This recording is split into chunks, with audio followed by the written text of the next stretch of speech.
ఇక పిఠాపురం టీడీపీ నేత వర్మ కొన్ని ఆసక్తికర కామెంట్స్ చేశారు. పిఠాపురం నుంచి పవన్ తప్పుకుంటే సీటు నాదే అంటున్నారు వర్మ. పవన్ ఎంపీగా పోటీ చేస్తే పిఠాపురం బరిలో ఉంటా, చంద్రబాబు ఆదేశాలతోనే సీటు త్యాగం చేశా అంటున్నారు వర్మ. పొత్తులో భాగంగా జనసేనకు పిఠాపురం కేటాయించిన విషయం తెలిసిందే. వర్మ వ్యాఖ్యలతో ఇప్పుడు జనసేన క్యాడర్ అయోమయంలో ఉంది.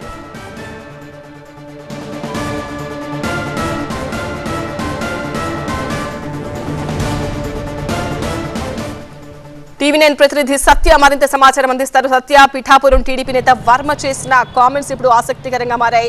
ఈ కామెంట్స్ వెనుకున్న అర్థం ఏంటి? మరి టీడీపీ సపోర్ట్ జనసేనకి ఉంటుందనుకోవచ్చా? తాజా రాజకీయ పరిణామాలన్నీ కూడా ఇటు పిఠాపురం చుట్టే తిరుగుతున్నాయి. ఇప్పుడు వర్మ కామెంట్స్ కూడా, ఎందుకంటే చంద్రబాబుని కలిసి వచ్చిన తర్వాత ఆయన కార్యకర్తలతో సమావేశమయ్యారు. ఈ రోజు కూడా ఆత్మీయ సమావేశం కింద కొంత ముఖ్య నేతలతో పాటు మీడియా చిట్ చాట్లో కూడా పాల్గొన్నటువంటి వర్మ, సంతానలేమి సమస్యతో బాధపడుతున్నారా? చింతించకండి. సుమారు 90,000 జంటలకు ఆనందం నింపింది ఓఎస్ఎస్ ఫర్టిలిటీ. ఈ రోజే 7825893600 కి కాల్ చేయండి. సంతానోత్పత్తి చికిత్సపై భారీ డిస్కౌంట్లు పొందండి. గుడ్ న్యూస్ చెప్పండి. అంటే నిన్న పవన్ కళ్యాణ్ ఏదైతే పిఠాపురం నియోజకవర్గం నుంచి ఎమ్మెల్యేగానే పోటీ చేస్తానో, ఒకవేళ ఇన్ కేస్ ఎంపీగా వెళ్లాల్సి వస్తే అక్కడ జనసేన ఇన్ఛార్జ్గా ఉన్నటువంటి తంగెళ్ల ఉదయ్ శ్రీనివాస్ని అటు ఈయన ఇక్కడ ఎమ్మెల్యేగా పంపిస్తానంటూ కూడా నిన్న హాస్యాస్పదంగా నవ్వుతూ సరదాగా అన్నానని పవన్ కళ్యాణ్ చెప్పారు. కానీ అది వర్మ సీరియస్గా తీసుకున్నారు.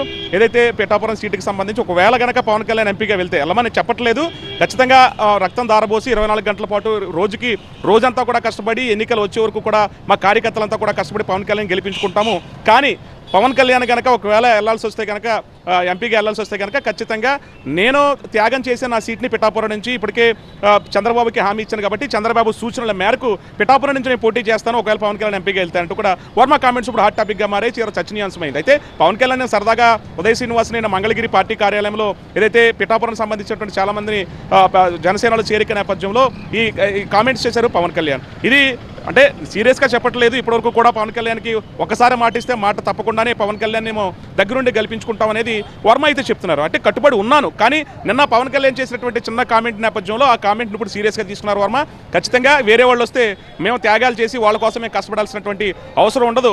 నెక్స్ట్ కనుక పోటీగా ఒకవేళ అవకాశం ఉన్నా ఎంపీగా వెళ్లాల్సి వచ్చినా కూడా ఖచ్చితంగా ఎమ్మెల్యేగా నేను దిగుతాననేది వర్మ చెప్తున్నారు. ఇది తీవ్ర చర్చనీయాంశమైంది. ఒక పక్క గతంలో 2019లో పోటీ చేసినటువంటి మాకినేడి శేషకుమారి కూడా ఇప్పటికే జనసేనని విడిపోయారు. ఆవిడ దాదాపుగా సంవత్సరంన్నర నుంచి 2 సంవత్సరాలుగా కూడా జనసేనకు దూరంగా ఉన్నారు. ఈరోజు వంగా గీత మొదటి పద్మనాభం కూడా తాడేపల్లిలో ఉన్న నేపథ్యంలో వైసీపీలో చేరిపోయారు. అంటే ఒక పక్క టీడీపీ నుంచి వలసలు ఇటు అటు వెళ్ళినా కూడా ఇటు వైసీపీ నుంచి కూడా టార్గెట్గా, ఎందుకంటే ఇప్పటికే మిథున్ రెడ్డి పిఠాపురానికి ప్రాతినిధ్యం వహిస్తున్నారు.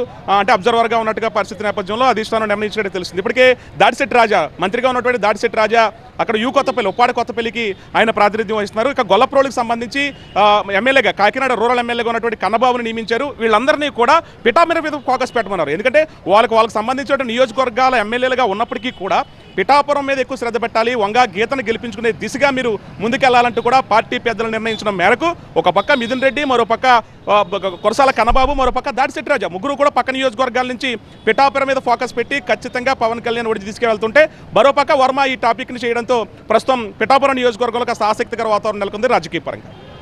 రైట్ సత్య. ఇక